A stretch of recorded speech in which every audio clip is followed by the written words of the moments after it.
Ha llegado el momento de escuchar la palabra de Dios. Un potente mensaje extraído de las Sagradas Escrituras. En la voz del pastor Carlos Hoyos. Preguntan por WhatsApp, nos llega la pregunta y nos dicen que hay dos palabras que son muy usadas por la iglesia.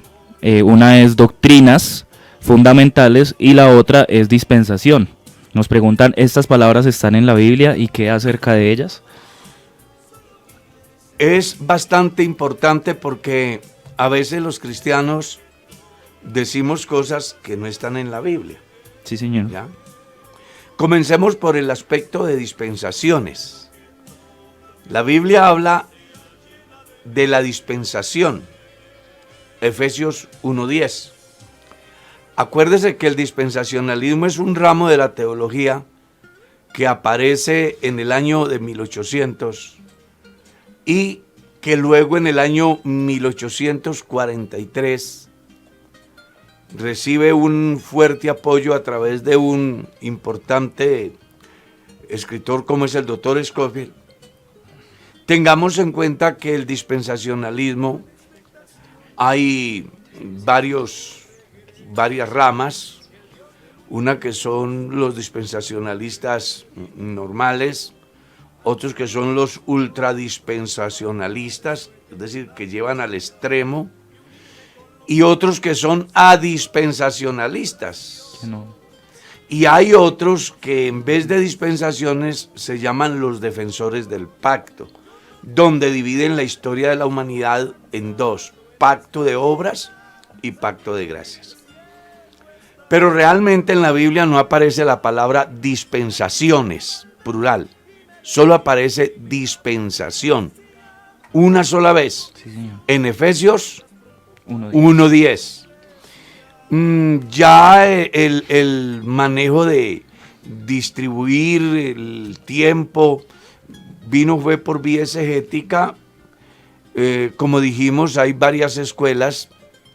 Entre ellas hay una que dice que son 8 dispensaciones, otra que dice que son 9, otra que dice que son 7 y otra que dice que son 5.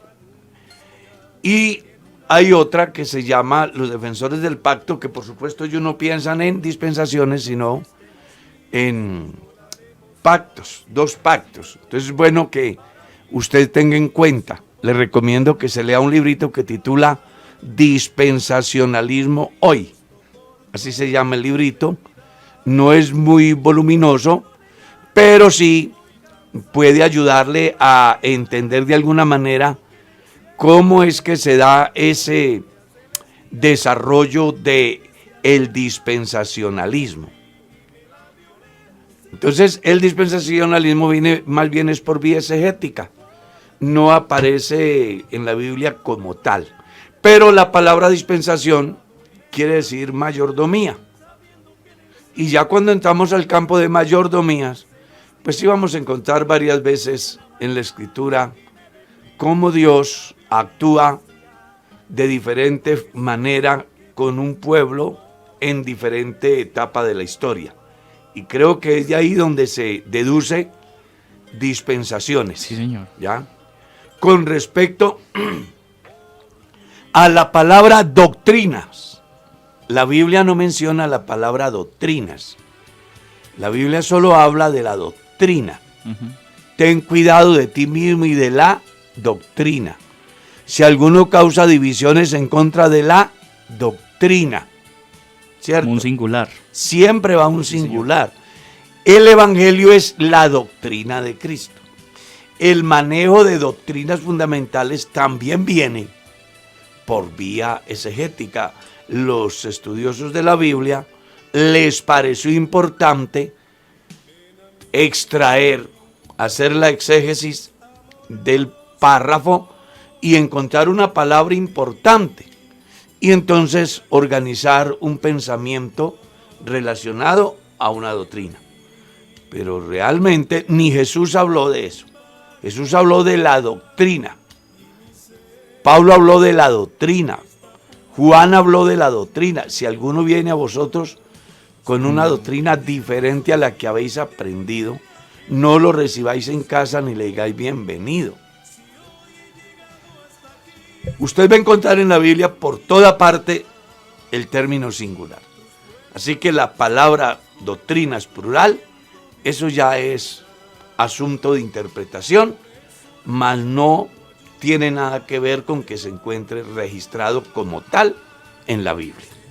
Esperamos que eso quede claro.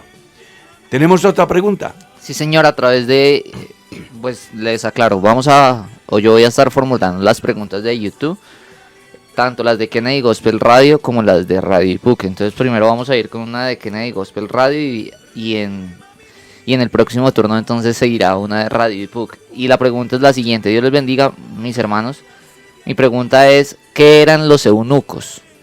Bueno, Jesús habló de ellos y hace alusión a tres clases. Unos que nacen, otros que los hacen y otros que se hacen. a sí mismos. Entonces, los eunucos en el orden normal eran preferidos por los reyes y casi siempre eran hombres corpulentos, vigorosos, los cuales debían de estar cuidando a las doncellas, al harén de doncellas que tenía el rey, que las doncellas en las monarquías antiguas eran como el jardín, era la imagen del sistema. Y el rey lo que buscaba era que quien cuidara a las doncellas no fuera a hacerles daño. Entonces los castraban. Por eso dice los hacen, los castraban. ¿Para qué? Bueno, para que no pudieran causar daño a ninguna doncella del harén del rey. Con respecto a los que nacen, pues ya se refiere a esos hombres que por naturaleza vienen con esa limitante llamada impotencia, que no les va a permitir ejercer sus derechos masculinos en cuanto al campo del placer y de la reproducción. Y aquellos que se hacen ya está relacionado con lo que tiene que ver en el sentido de la vocación de una persona que toma una decisión de no tener vida sexual porque piensa que debe dedicar todo su tiempo a Dios, como lo menciona Pablo en la primera carta a los Corintios, capítulo 7, donde él dice: en cuanto a las cosas que me escribiste, bueno le sería al hombre no tocar mujer. Pero dice, pero a causa de vuestra incontinencia y de las fornicaciones, pues como no tiene ese don, lo mejor es que se case y no que se esté quemando. ¿Ya? Es muy contado el hermano que vive toda su vida solo. Son muy pocos, realmente es un porcentaje mínimo. Puede ser que algunos lo hacen realmente por un llamamiento de Dios. Puede ser que algunos lo hacen por no asumir la responsabilidad. Puede ser que algunos lo hagan por una decepción. Yo conozco de todos esos casos.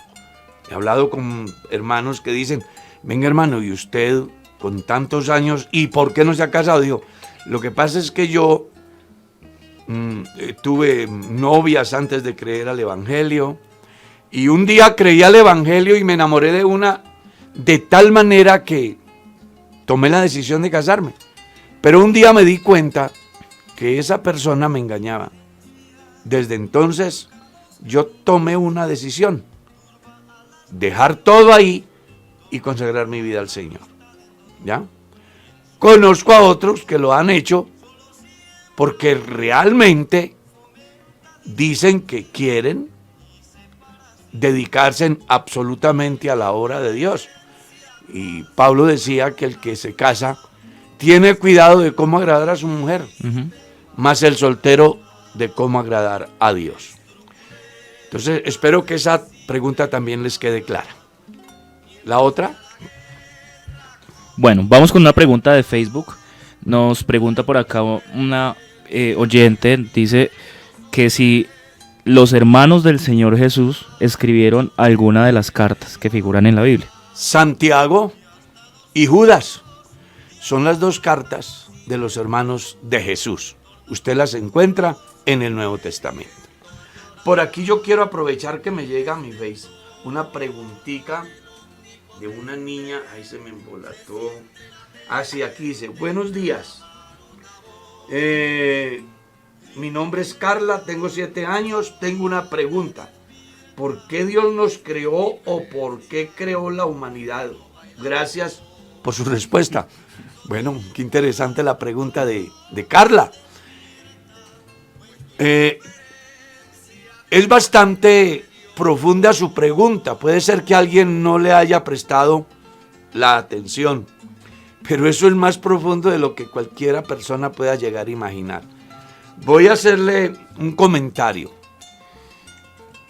El por qué Dios hizo, esa pregunta el único que la puede responder es Dios, porque Él pudo hacer otra cosa diferente. Claro. Aquí creo que lo más importante es entender que Dios es soberano y como tal Él hace lo que quiere. Y 2, aprovechar la oportunidad que somos el resultado realizado del pensamiento de Dios como las criaturas más importantes sobre la tierra. Y en consecuencia debemos de retribuirle a Dios su generosidad para con los mortales, pues no solamente en su soberanía y en su ciencia le plació darnos la oportunidad de estar aquí, sino que de antemano nos proveyó los recursos necesarios para que pudiéramos vivir. Y como si fuera poco, nos designó una partida eterna, Sí, señor. que tiene que ver con la salvación de nuestra alma. Entonces, Carla, gracias por su pregunta, de verdad muy importante. Espero que le haya quedado claro. No es fácil decirle por qué. Realmente el único que lo sabe es Dios.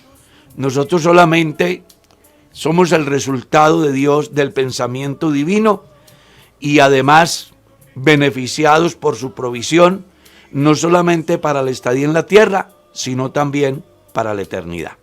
¿Tenemos otra pregunta? Sí, señor, por acá nos hacen una pregunta acerca del significado de la cruz. Nos dicen, ¿es maldita la cruz, sí o no? Pues Jesús fue crucificado en ella. Y a la vez dice, es que lo pregunto porque quisiera tatuarme el nombre de Jesús en mi mano. Dos cosas importantes. ¿Es bueno o no? Termina diciendo. Si usted va al libro de Levítico, es malo hacerse tatuajes, rasguños, independientemente del que quiera. Eso es lo que dice la Biblia. O sea, de partida ya está mal. No se puede hacer ninguna impresión, ningún rasguño en la piel, ningún tatuaje. Eso es bíblico. Así lo dice Dios. Además, porque tiene consecuencias. Si usted se hace un tatuaje y hoy o mañana su mamá, su papá, su niño, su esposa requiere quien le done sangre y el único que lo puede hacer es usted, y lleva menos de 1 año de haberse hecho el tatuaje, se te va a morir la mujer o el hijo por dejarte llevar de entrar, como dice el dicho, a la moda. En días pasados, yo no sé si Santiago venía conmigo. ¿Sí venías? Sí, señor. Paramos una joven que venía muy tatuada. Y le pregunté, ¿por qué una persona toma la decisión de tatuar? Digo, por entrar en la moda. ¿Qué pasa después de que se va la moda? Pues eso es bien delicado porque las personas, para tratar de hacerlo desaparecer, tienen que hacer grandes inversiones. El tatuaje es una empresa que mueve cualquier cantidad de millones de dólares en el mundo. Y para quitárselos va a ser peor. Hay personas que han perdido realmente hasta su apariencia a causa de los tatuajes. Entonces, primero, Dios los prohíbe. Segundo, porque en el orden bíblico, según el capítulo 3, verso 13 de la carta a los Gálatas, Cristo nos redimió de esa maldición. Sí, señor. ¿De cuál maldición? De la cruz. Es que resulta que la cruz, en esa cultura donde murió Cristo, no era símbolo de bienestar, de alegría, sino que eso era algo así como mirar la silla eléctrica en Estados Unidos, o la inyección letal, o la guillotina, ¿ya?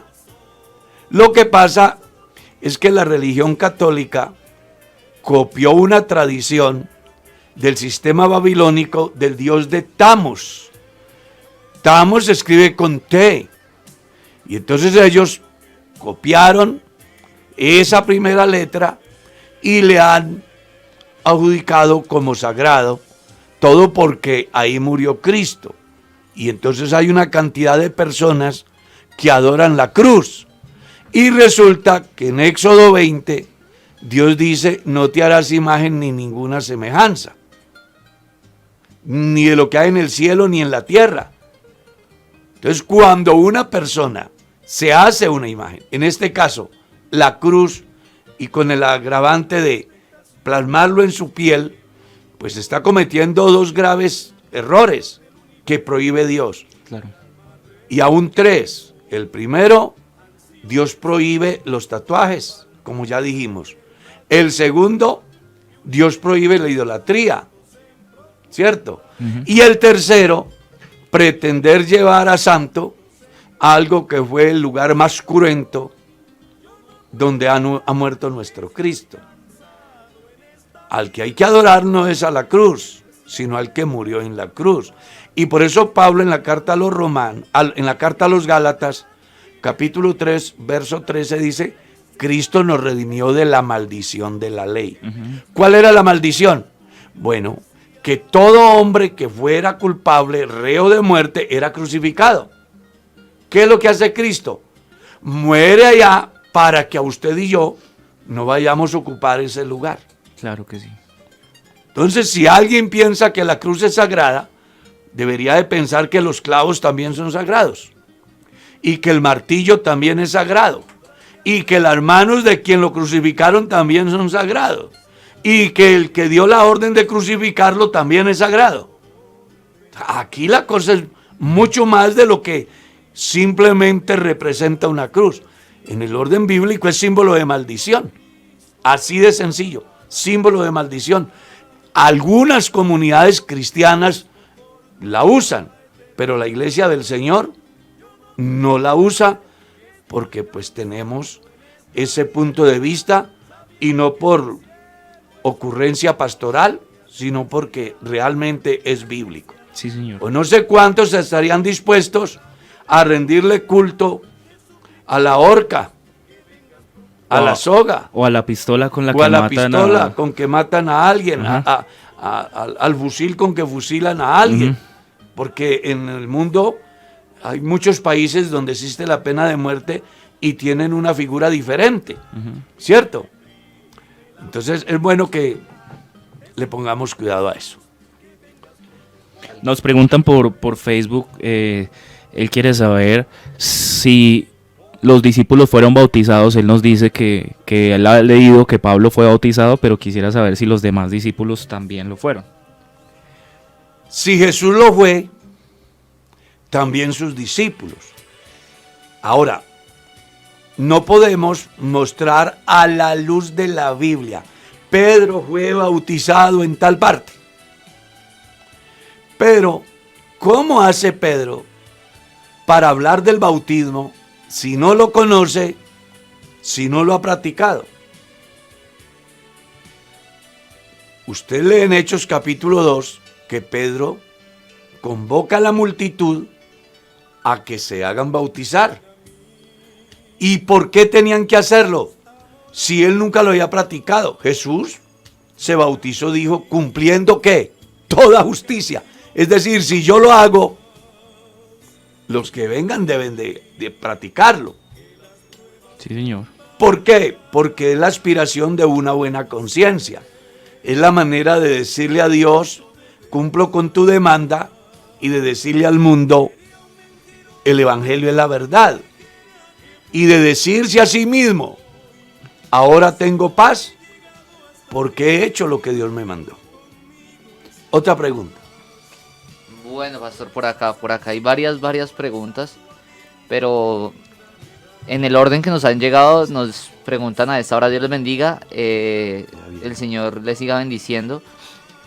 Pastor, yo quiero saber si existe una diferencia entre el pastor y el obispo. Los requisitos de los que habla el apóstol Pablo acerca del que anhela obispado, ¿son diferentes a los 5 ministerios de los que él mismo habla? Bueno, vamos a leer lo que la Biblia dice. Según 1 Timoteo capítulo 3, dice, palabra fiel, si alguno anhela obispado, buena obra desea. Es importante que tengamos en cuenta que el obispo aquí también tiene la figura de anciano, de autoridad. Y por eso, pues, ustedes leen ahí todos los requisitos. Es importante que comprendamos que esa figura obispo hoy en nuestra iglesia viene a personas que la Asamblea Nacional de Pastores les da a través de la elección para ejercer un cargo de carácter administrativo a nivel nacional. ¿Ya? Pero, en términos generales, obispo es todo hombre que tenga la responsabilidad de ejercer un ministerio cumpliendo los requisitos que menciona Pablo en el capítulo 3 de la primera carta a Timoteo. Entonces, la diferencia en el momento es más bien cultural, no bíblica. Porque el que hoy es presidente de la iglesia, mañana no lo será. Pero eso no quiere decir que no sigue siendo obispo. Él sigue siendo obispo de la iglesia, que no le llaman así. ¿Cierto? No le llaman. Sí, señor. Ese título hoy a los hermanos que han alcanzado esa gracia de ser nombrados por la Asamblea Nacional, pues se les da ese título. Pero mañana estarán frente a una iglesia. ¿Y entonces qué? ¿Dejaron de ser obispos? No, siguen siendo pastores, obispos. La iglesia nuestra tiene una estructura que maneja obreros con licencia de predicador, obreros con licencia local, y luego les dan un ascenso que se llama pastor con licencia general, y luego viene que pastor con ordenación, pero eso es netamente administrativo.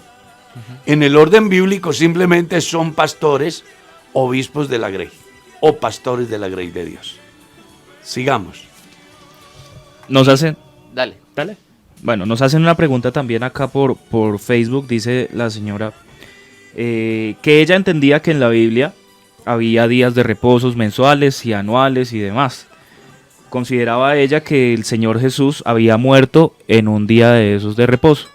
Pero luego leyendo, dice que esta semana leyendo, vio que el día que solicitaron el cuerpo del Señor Jesús se refería al día de reposo. Entonces que tiene esa incógnita de saber esos 3 días que el Señor estuvo muerto, cómo sucedieron o cómo pasó esto. Hay una discusión muy importante en relación a eso. Hay una corriente que dice que Cristo murió el viernes y resucitó el domingo. Y entonces atribuyen los ratos del viernes como un día y el rato del domingo como un día, para decir que ahí están 3 días y 3 noches. Uh-huh. Hay otra corriente que piensa diferente. Y es que muestra que Jesús no murió un viernes. Porque si usted cuenta viernes el día y sábado el día, serían 2 días. ¿Ya? A ver, vamos. Si contamos viernes en la tarde a sábado en la tarde, Sería un día. sería un día, 24 horas. Sí, señor. Y si contamos sábado en la tarde, para que se haga un día, Hasta el domingo. hasta el domingo serían ¿cuántos días? 2 días 2 nomás. días. Sí, señor. Y resulta que el domingo en la mañana fueron y ya había resucitado. Sí, señor. Entonces hay que devolver la semana. Entonces si contamos jueves en la noche, viernes en la noche y sábado en la noche, ahí sí estarían Los 3 días. los 3 días y las 3 noches. Hay una corriente así. Entonces, ya sería uno entrar a especular mucho con respecto señor. a eso. Lo que sí dice la Biblia es que Cristo estuvo 3 días y 3 noches en el corazón de la tierra. Haga la cuenta.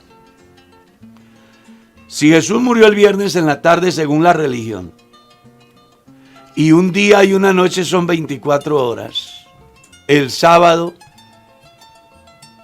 se completaría el primer día, el domingo sería el segundo día y el lunes sería el tercer día. Eso le dice a usted que Jesús murió el jueves. ¿Ya? Claro. Hay otra corriente que plantea que Jesús murió fue el miércoles. Porque el hecho de que las mujeres hayan ido el domingo y no lo hayan encontrado, fueron de madrugada y ya no estaba. Algunos piensan que eso sucedió porque las mujeres no pudieron ir el sábado, pues era día de reposo. Y en el día de reposo no se podía tener ninguna actividad. Entonces viene la respuesta a eso. Jesús resucitó el sábado para poder darle fin a la ley. Como estaba escrito, el fin de la ley es Cristo, para justicia a todo aquel que cree en él. O sea, son interpretaciones que las personas le dan. Yo me inclinaría por la del jueves. ¿Ya? Porque esa es la que más se ajusta a lo que está escrito. Es importante que cuando usted escucha explicaciones como estas, ninguna la tome como la última palabra, simplemente analícelas y déjese llevar por la simple lógica y usted sacará su conclusión. Vamos con la otra. Sí, señor, vamos con otra pregunta a través de YouTube. Bueno, pastor, hay alguien por aquí que nos está preguntando y dice, bueno, Dios les bendiga. Buenos días, me pregunto, ¿es posible que los discípulos cuando andaban con el Señor Jesús ya bautizaban en el nombre de Jesús o en nombre de quién bautizaban? En el nombre de Jesús. Eso lo entendió Pedro inclusive en la revelación según San Mateo capítulo 16. Además, ojo, algunos dicen que no se necesita ser pastor para bautizar. Que cualquiera puede bautizar. Que es una pregunta que está rondando Sí, señor, en hay una Facebook. pregunta en Facebook que está diciendo eso. Vea. Y resulta de que ese es un pensamiento de algunos que no quieren sujetarse ni a Dios, ni a la Biblia, ni a la autoridad. Esa es una corriente que surgió en la Reforma, que se llamaron los cuáqueros. ¿Cuántos conocen la avena cuáquer? Sí, señor. Bueno, la avena cuáquer viene de unos señores que llamaban los amigos de Jesús y que ellos no creían en la autoridad del pastor ni en la autoridad de las escrituras, sino que ellos pensaban era que el Espíritu Santo los guiaba a todo, a todo. Entonces ellos actuaban así. Y de ahí viene esa corriente que cualquiera puede bautizar. Pero si usted lee San Juan capítulo 21, encuentra que Jesús ordenó a Pedro como pastor. Simón Pedro, hijo de Jonás, ¿me amas? Señor, tú sabes que te amo. Apacienta, ¿qué? Mis ovejas. ¿Qué le estaba diciendo? Ahora es pastor, sí, claro. Si vas al capítulo 4, verso 11 de la carta a los Efesios, ¿cómo leemos? Él mismo constituyó a unos apóstoles, a otros profetas, a otros evangelistas y a otros pastores y maestros.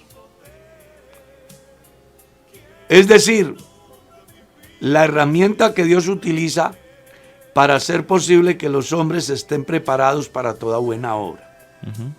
Entonces, sin duda alguna, los discípulos bautizaban en el nombre porque era el que estaba ahí. Claro. No había otro nombre. Juan bautizaba en el nombre de una manera figurada. ¿Cómo decía él? Yo bautizo en agua para perdón de pecados, pero tras mí viene uno más poderoso que yo. Él es el que les confirma este bautismo. ¿Cómo? Con Espíritu Santo y fuego. O sea que de alguna forma Juan también bautizó en el nombre de Jesús. He ahí la oportunidad para aclarar lo que dice Hechos 19. Porque resulta que yo he oído dos corrientes que se mueven en el área del cristianismo. Una, que los que bautizaba Juan tenían que volver a ser bautizados. Y citan el pasaje. Y la otra, que es con la que yo más me identifico, es que los que bautizaron en Hechos 19 no habían sido bautizados en el bautismo de Juan como les dijeron. Y hay razones de peso. El tiempo, ¿no? No, y el tiempo no, y la sola forma, la orientación. ¿Por qué? Porque Juan a todo el que bautizaba le decía, yo lo bautizo para arrepentimiento Claro. de sus pecados, o el perdón de sus pecados, pero tras mí viene uno que es más poderoso que yo, él bautizará con Espíritu Santo y fuego. Cuando Pablo llega a Éfeso, dice que aconteció que entre tanto que Apolos estaba en Corinto, Pablo, después de recorrer las regiones superiores, vino a Éfeso y hallando a ciertos discípulos les dijo, ustedes recibieron el Espíritu Santo cuando creyeron. En el pensamiento de Pablo estaba claro que nadie podía creer al Evangelio si no era por el Espíritu Santo. Por eso él les dice, ustedes recibieron el Espíritu Santo cuando creyeron. ¿Y ellos qué le dijeron? Ni siquiera hemos oído si hay Espíritu Santo. Entonces él les hace una pregunta. ¿Y en qué fueron bautizados? Porque ellos decían, somos cristianos, somos cristianos. Entonces Pablo quiere saber sus fundamentos. Ustedes recibieron el Espíritu Santo cuando creyeron. Y ni siquiera hemos oído. ¿Y entonces en qué fueron bautizados? Ellos le dijeron en el bautismo de Juan. Entonces Pablo le dice, eso es raro. Porque Juan a todo el que bautizaba le decía. Dice que cuando ellos entendieron eso, fueron bautizados en el nombre del Señor Jesús. Y habiéndoles impuesto Pablo las manos, vino sobre ellos el Espíritu Santo y hablaban en lenguas, eran por todos unos 12 hombres. ¿Qué fue lo que pasó? Que los que bautizaba Juan tenían que volver a ser bautizados. Eso no es lo que dice el texto.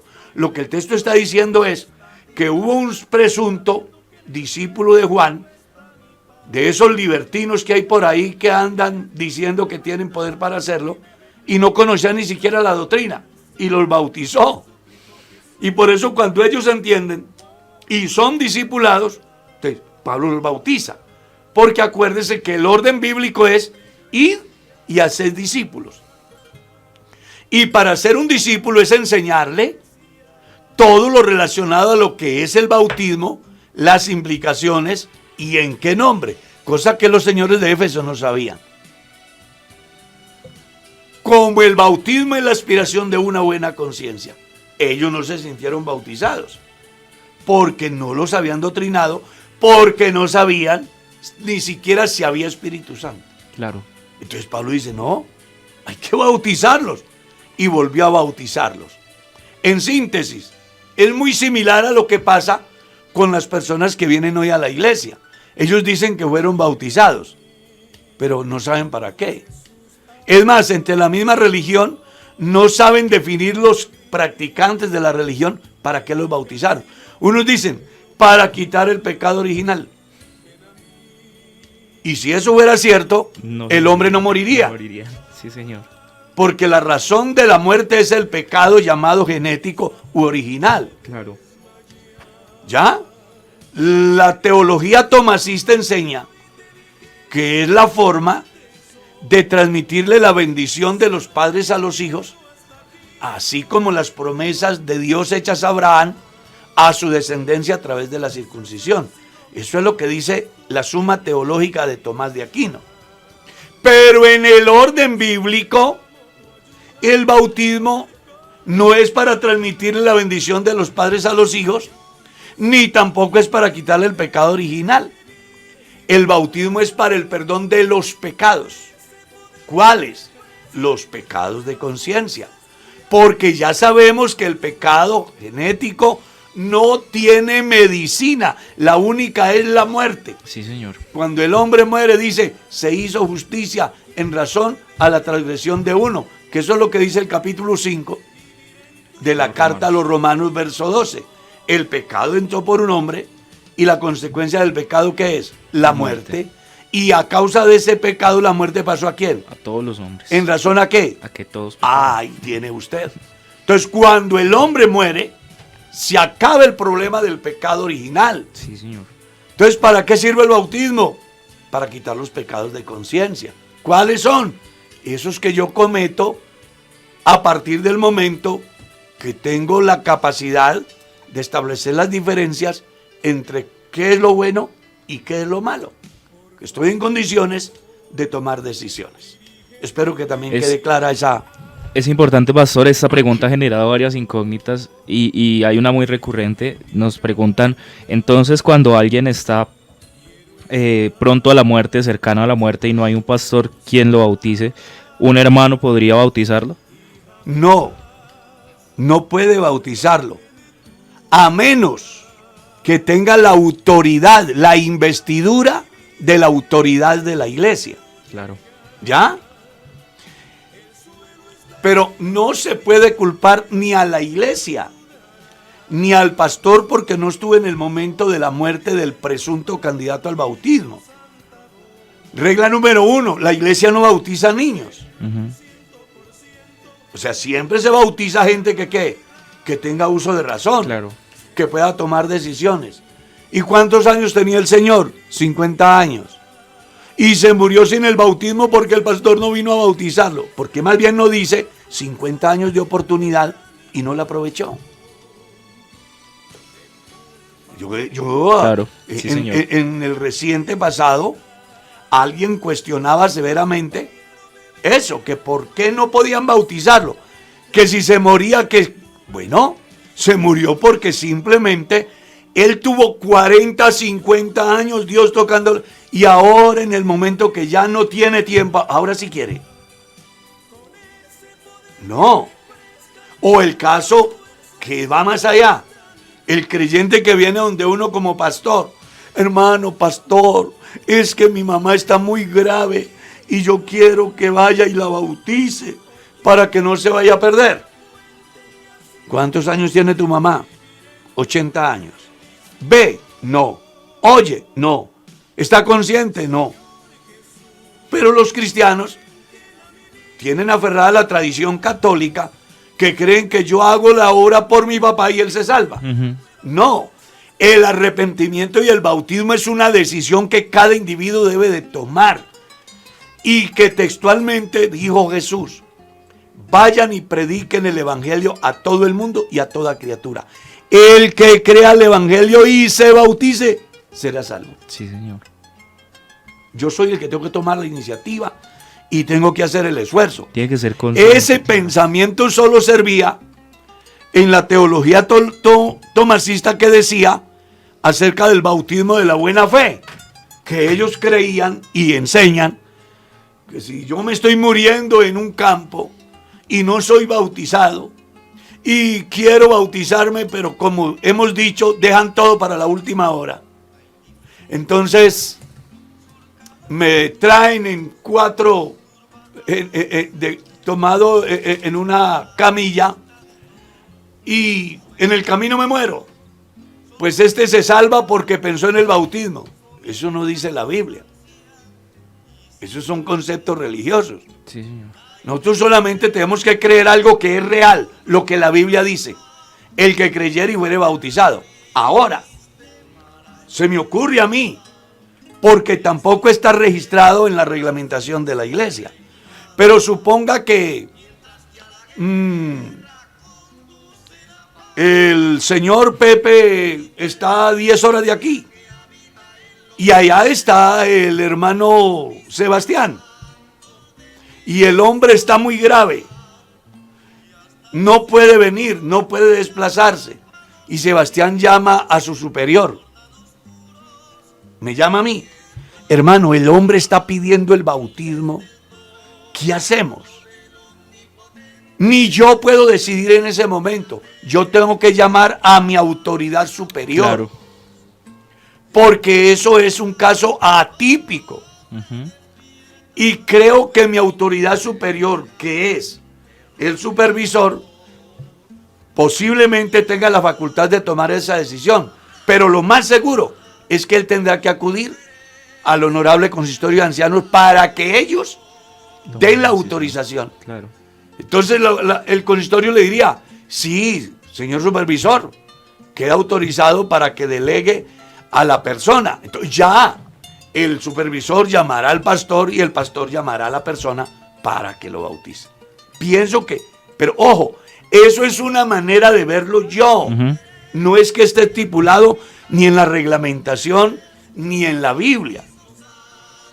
Ya, o sea, con esto lo que quiero hacerles saber es que el bautismo es tan trascendental y es algo tan sagrado y tan serio que las personas no pueden esperar al último momento para pensar de que ahora sí quieren bautizarse. Claro. Sí, señor.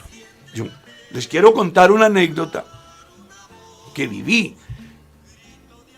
Un día llega un hombre a la iglesia.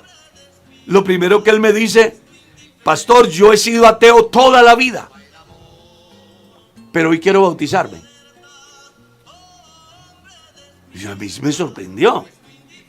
Miro pues a ver si el tipo puede dar un paso. Está muy grave. Entonces yo me pongo sin saber qué hacer. ¿Qué pasa si lo bautizo y se me muere en el bautisterio? ¿En qué problema me meto y en qué escándalo meto yo a la iglesia? Claro. Porque los medios de comunicación van a decir: el pastor bautizó una persona que estaba al borde de la muerte y murió.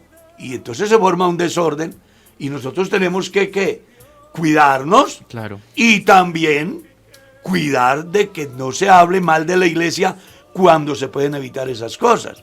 Entonces yo digo: bueno, si lo bautizo aquí se me muere, me meto en un lío. Voy a informarme. Pedí asesoría jurídica, llamé a una fiscal, antes le hablé del evangelio al fiscal y él me dijo: si usted lo bautiza, usted se va para la cárcel, porque usted sabe que él se puede morir. Usted no puede bautizar a esa persona, porque si la bautiza y se muere, usted lo hizo a pleno conocimiento. Ah, bueno, ¿qué tuve que hacer? Venga, caballero, le voy a explicar. Voy a orar por usted, para que Dios en su misericordia le dé la salud suficiente como para tener este momento tan sagrado. Por lo demás, no puedo hacerlo, porque si lo bautizo, se me viene su familia encima, se me vienen los medios de comunicación, se hace un escándalo a nivel nacional, y lo que menos debe de buscar el cristianismo es que el nombre del Señor y la iglesia del Señor sea vituperada por causa de un mal proceder. Sí, señor. Entonces esto es más delicado de lo que la gente cree. Por eso usted que no se ha bautizado, no espere al último momento para bautizarse. Es hoy, es ahora, es ya. Que puede, que piensa, que tiene los 5 sentidos y que sirva la oportunidad para quitarle esa carga a los pastores. Porque es que da tristeza ver un pastor desesperado. Hermano, es que me están diciendo que hay una persona que se está muriendo en el hospital ya no oye, ni ve, ni entiende, y la familia quiere que la bautice, ¿y yo qué hago? A mí me lo han dicho, pastor, ¿qué hago? Y no deje lo que muera, porque él tuvo toda la vida para arrepentirse. Sí, es verdad. Toda la vida. No puede ser que ahora se le venga el mundo encima, porque un tipo tuvo toda la vida a una mujer para tomar su decisión, y ahora la familia es la que quiere decidir por él.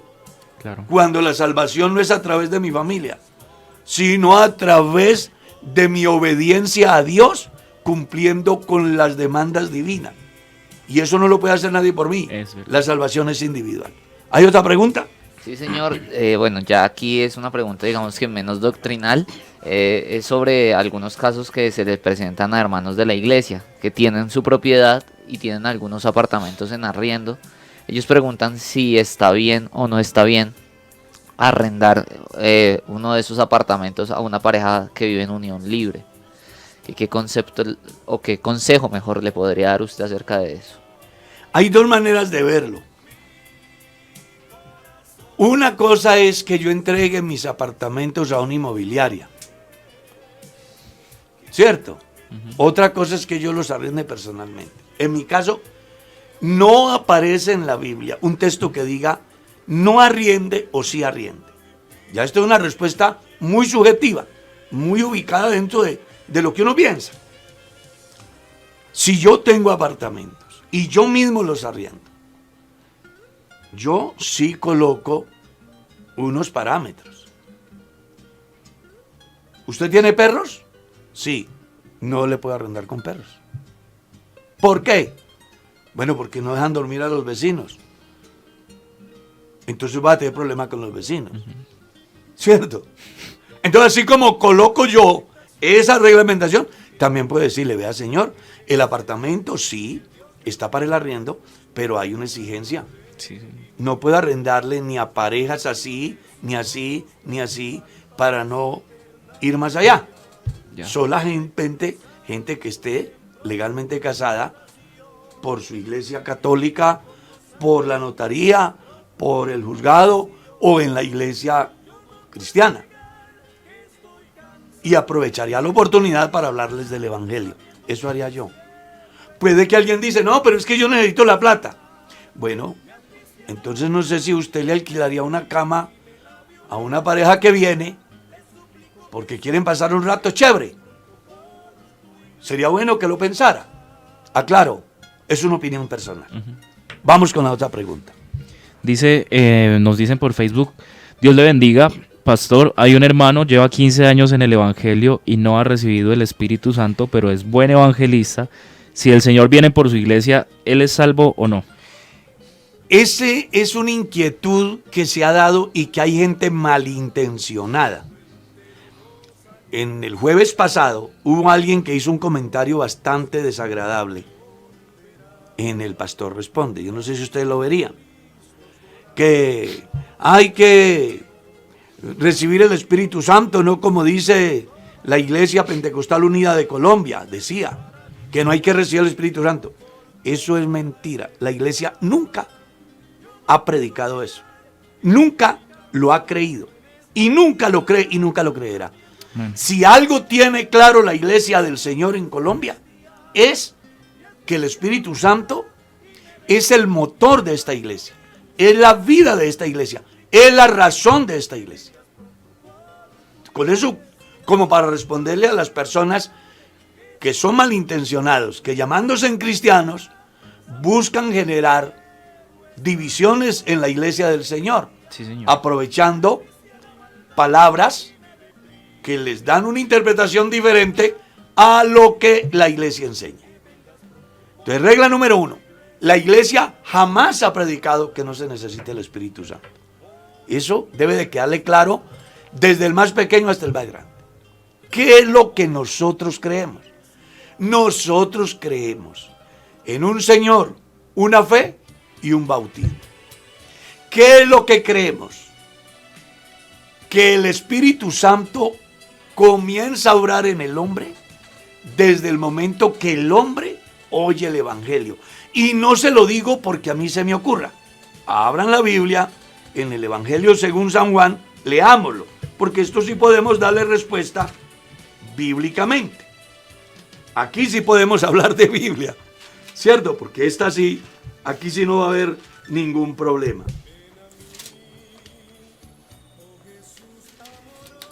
¿Ya encontraron? Capítulo 16. Pero yo os digo la verdad, verso 7. Os conviene que yo me vaya, porque si no me fuera, el Consolador no vendría a vosotros. Mas si me fuere, os lo enviaré. Y dice, y cuando Él venga, ¿qué es lo primero que hace? Convencerá al mundo. Convencerá al mundo de pecado, de justicia y de juicio. Y luego Jesús les da la explicación. Sí, señor. ¿Por qué de pecado? ¿Por qué de justicia? ¿Y por qué de juicio? Entonces, nadie puede creer al Evangelio si no es por el Espíritu Santo. El problema aquí radica es que hemos tomado una parte por el todo. ¿Ya? Sí, señor. Y resulta que aquí lo que la Biblia está diciendo es que el que convence al mundo de pecado es el Espíritu Santo. Así que si una persona ha creído al Evangelio, ha entendido que es un pecador y ha descubierto que solo Jesucristo lo salva y acude a Él y recibe a Jesucristo como su Salvador personal, Jesús lo complementa diciendo, vaya, prediquen el Evangelio a toda criatura en todo el mundo. El que crea el Evangelio y se bautice será salvo. Ojo, eso es lo que dice la Biblia. Luego vienen las consecuencias de la salvación. Claro que sí. Que ahí es donde está el problema de los que son dogmáticos. ¿Ya? Ahí es donde está el problema. Porque lo que la Biblia dice es, uno, el Espíritu Santo es el que convence al pecador. Así que si el Espíritu Santo lo lleva a usted a las aguas bautismales, es una expresión de que ha creído a Dios y le va a cumplir a Dios su demanda. Sí, señor. ¿Cierto? Una vez que yo hago eso, vienen unas consecuencias, un paquete en esa salvación que he obtenido por haber creído al Evangelio. ¿Cuáles son? En mi nombre echarán fuera demonios. Dios me da autoridad, sí, señor, para orar por los endemoniados. Y después de eso, ¿qué? Hablarán nuevas lenguas. Y después de eso, ¿qué? Tomarán en las manos serpientes. Y si bebieren cosas mortíferas, no les hará daño. Sobre los enfermos pondrán sus manos y sanarán. Son las consecuencias ¿de qué? De la salvación. No se tienen para ser salvos. Se tienen porque ya se es salvo. Que es lo que Pablo dice en la carta a los Gálatas. Sí. Y por cuanto sois hijos, Él os ha dado el espíritu de su Hijo. Eso es lo que dice la Biblia. ¿Ya? El problema radica es que le hemos dado una parte supremamente importante a las lenguas, que de hecho son importantes, pero no es el todo del Espíritu Santo, porque el mismo problema que se está discutiendo hoy sobre las lenguas fue el mismo problema que enfrentó Pablo en la iglesia de Corinto, según el capítulo 14, donde los creyentes pensaron que el todo del cristiano era hablar en lenguas, y habían hecho a un lado la otra parte del paquete, de las cuales Pablo dice, yo hablo en lenguas más que todos ustedes, pero ojo, cuando se trata de llevar el mensaje, prefiero hablar 5 palabras que la gente me entiende. Entonces por eso dice que estimulen los dones espirituales, sobre todo el que profeticen, porque el que habla en lenguas habla a Dios aunque hable misterios. Sí, señor. Él se edifica a sí mismo, pero los demás quedan sin fruto. Pero el que profetiza no solo se edifica a sí mismo, sino a los que le escuchan. Y va más allá.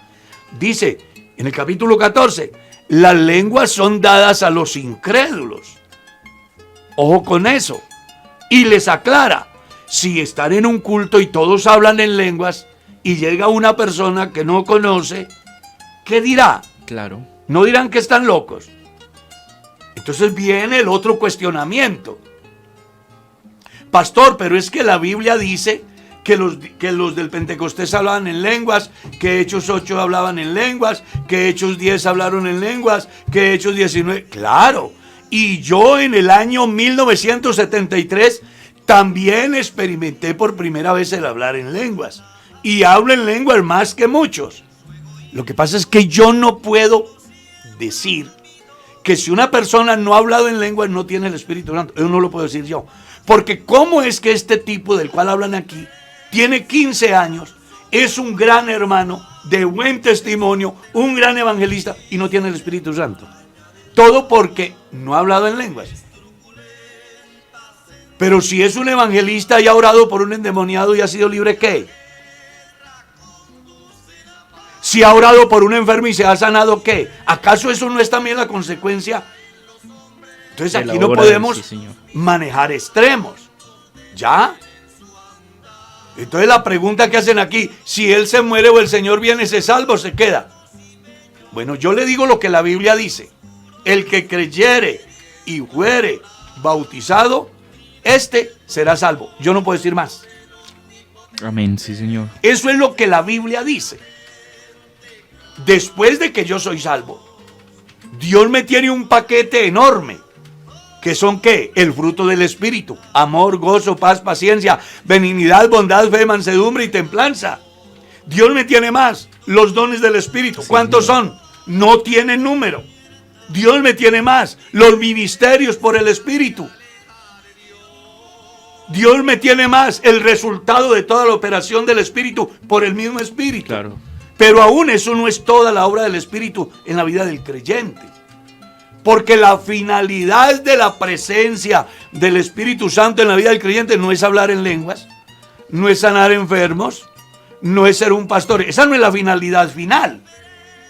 La finalidad final de la presencia del Espíritu Santo, que comienza la obra en el creyente en el momento que le hace consciente que es pecador y que necesita un Salvador y que se llama Jesucristo, y lo lleva a los pies de Jesús. Esa obra que comienza ahí va a tener un fin. ¿Cuándo? Cuando se cumpla lo que dijo Pablo. El Dios que comenzó la buena obra en vosotros la perfeccionará. ¿Cuándo? Hasta el día de Jesucristo. Así que cosas grandes son las que Dios tiene para darle al cristiano. Amén. No estamos diciendo ni desconociendo que no es necesario hablar en lenguas, que eso no se ha dicho, ni la iglesia lo dice. Nosotros creemos que las lenguas son parte fundamental en el desarrollo de la obra del Espíritu Santo en la vida del creyente, pero no es todo lo del Espíritu Santo en la vida del creyente. Pastor, y qué bueno que usted toca eso, porque precisamente alguien aquí está hablando a través de YouTube y nos dice, bueno, es posible que alguien hable en lenguas estando dormido, pero más allá de eso es lo que usted está hablando hoy, es la finalidad de ese momento de la especial, obra del Espíritu de la Santo, obra del sí, Espíritu Santo. Sí, puede darse que una persona se acueste a dormir y en su vida espiritual esté conectado con Dios y despierte hablando en nuevas lenguas. Claro que sí. Pero eso no quiere decir que ese día fue la única vez que el Espíritu Santo se hizo presente en la vida de ese hombre. Porque para que ese hombre llegue allá, ha hecho un camino. ¿Es la consecuencia de qué? De la salvación. Claro que sí. Sí, señor. Otra pregunta. Pastor, nos preguntan. La última, porque ya. Sí. Ah, bueno, se nos fue el tiempo, pero esta pregunta ha estado presente varias veces. Ella quiere saber si en la primera carta del apóstol Pedro, el capítulo 2, el verso 9, donde dice que somos linaje escogido, real sacerdocio, nación santa y pueblo adquirido por Dios. A ver, más despacio. ¿Cómo es la pregunta? Lo que aparece en las primeras...